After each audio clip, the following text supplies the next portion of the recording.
Good morning friends, welcome back to my channel Pinky's daily blog.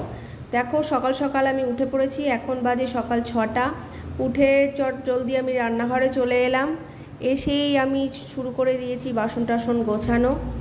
ওইদিকে ভাবছি ভাতটা বসিয়ে দিই, ততক্ষণ হতে থাকুক, তাহলে খানিকটা এগিয়ে থাকবে। চালটা আমি প্রতিদিন রাত্রিবেলা আগের দিনই ধুয়ে রেখে দিই, যাতে সকালবেলা একটু তাড়াহুড়োর মাঝে একটু তাড়াতাড়ি হয় আর কি।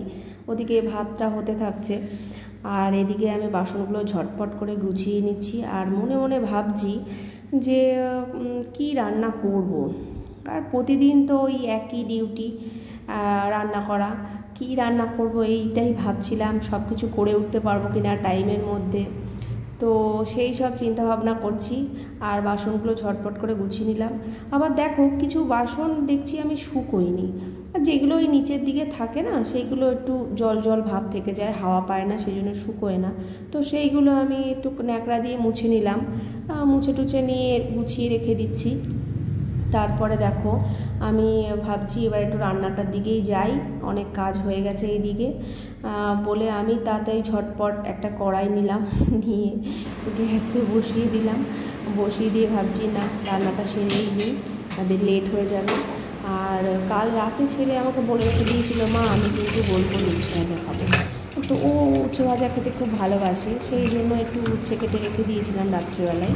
তো সেইগুলো ভালো করে ধুয়ে নিয়ে নুন হলুদ মাখিয়ে টাখিয়ে এবার রেডি করছি। সেই সময় ছেলে বায়না ধরলো, বাবা আমি তোমার সাথে যাব ঠাকুর কিনতে, মানে গণেশ ঠাকুর। তোমরা সবাই জানো সামনেই গণেশ পুজো।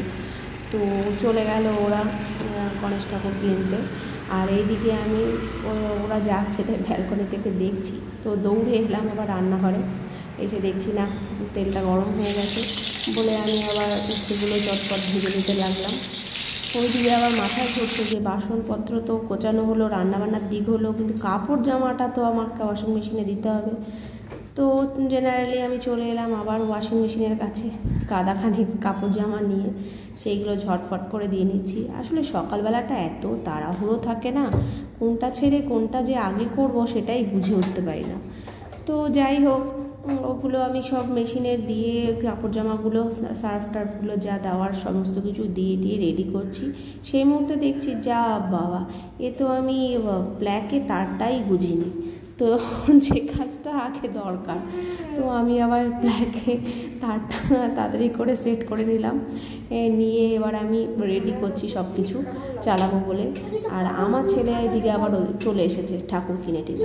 এবার সে ওয়াশিং মেশিন দেখলে আবার একটু পাগল হয়ে যায় যে কি করে মেশিনটা মা ঘুরছে, কি করে কাপড় জামা কাচা হচ্ছে। ও খুব কিউরিসিটি এইসব বিষয়। তো দেখতে পেয়েই আগে দৌড়ে চলে এলো, এসে দেখতে লাগলো কী হচ্ছে ভেতরে। তো ওই সব করে টোরে আমি ঝট করে ভাবছি এবার ঝাড়টা দিয়ে নিই, নাহলে ঘরটা অপরিষ্কার হয়ে আছে, বাসি ঘর। ওর বাবা অফিস বেরোবে, আমরাও খানিকক্ষণ বাদে বেরোবো, ছেলের আজকে অ্যাসাইনমেন্ট জমা দেওয়ার আছে। তো তাড়াতাড়ি করে ঝটপট একটু ঝাড় দিয়ে নিলাম। ঘরটা পরিষ্কার না থাকলে না মনটাও ভালো লাগে না। ঘর তো যদি একটু পরিষ্কার পরিচ্ছন্ন থাকে দেখবে মনটাও একটু মানে একটু ভালো লাগে আর কি। তো যাই হোক, পরিষ্কার টরিষ্কার করে নেওয়ার চেষ্টা চলছে আর কি। ঝাড়পাট দিয়ে নিলাম, দিয়ে নিয়ে বাবা চিন্তা করছি ওদিকে তো রান্নাটা পুড়ে যাবে, তাড়াতাড়ি করে করি। তো এদিকে ঝটপট করে করতে করতে এবার চলে যাচ্ছি রান্নাঘরে। গিয়ে দেখছি না রান্নাটা পুড়ে যায়নি, বাবা ঠিকঠাকই আছে বলে আমি রান্নাটা শুরু করলাম। আমাকে দেখেছো কী অবস্থা, আমি ঘেমে নিয়ে একা। তো ওদিকে আবার দেখছি বাঁশি বাজতে শুরু করেছে, মানে আমারও ওয়াশিং মেশিনের বাঁশি। যে হোক আমার কাপড় জামা কাচা হয়ে গেছে, আমাকে এসে নিয়ে যাও।